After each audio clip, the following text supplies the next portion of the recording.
નમસ્કાર દર્શક મિત્રો, એક ભારત ન્યૂઝ મીડિયામાં આપનું હાર્દિક સ્વાગત છે। ધનપુર ગામે લીઝ ધારકો સામે ખુલ્લેઆમ દાદાગીરી, 20 લાખની ખંડણી માગતા ઓડિયો થયો વાયરલ। તંત્રની મૌન સંમતિ શંકાસ્પદ। વિજાપુર તાલુકાના ધનપુર ગામે આવેલી સાબરમતી નદીમાં સરકાર દ્વારા કાયદેસર મંજૂર લીઝ વિસ્તારમાં જવા આવવા માટે લીઝ ધારકોને ખુલ્લેઆમ ધમકી આપવામાં આવી રહી હોવાનો ગંભીર મામલો સામે આવ્યો।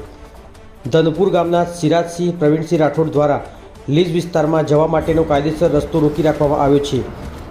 આરોપ છે કે તેઓ લીઝ ધારકોને નદીમાં જવા દેવા બદલ 20 લાખ રૂપિયાની ખંડણીની ખુલ્લેઆમ માગણી કરી રહ્યા છે।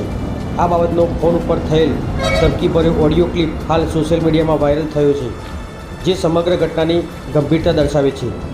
ચોંકાવનારી બાબત છે કે સિરાજસિંહ રાઠોડની અર્ટિકા કાર ગાંધીનગરની સરકારી ઓફિસમાં કોન્ટ્રાક્ટ આધારિત રીતે જોડાયેલી હોવાનું ચર્ચાઈ રહ્યું છે, જેના આધારે તેઓ પોતાનો રૂઆબ જમાવી લીઝ ધારકોની ગાડીઓને રોકી રહ્યા છે અને પૈસા આપશો તો જ રસ્તો મળશે જેવી ભાષામાં ખુલ્લી દાદાગીરી ચલાવી રહ્યા છે।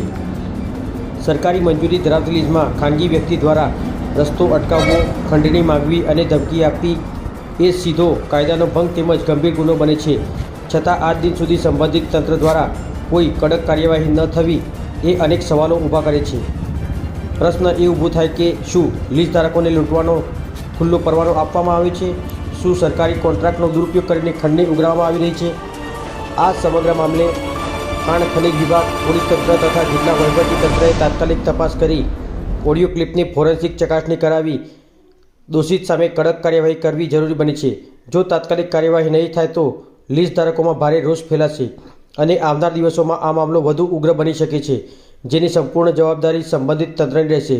લીઝ ધારકો ન્યાયની માંગ સાથે ખુલ્લેઆમ તંત્ર સામે અવાજ ઉઠાવવાની તૈયારીમાં છે। બ્યુરો રિપોર્ટ, એક ભારત ન્યૂઝ।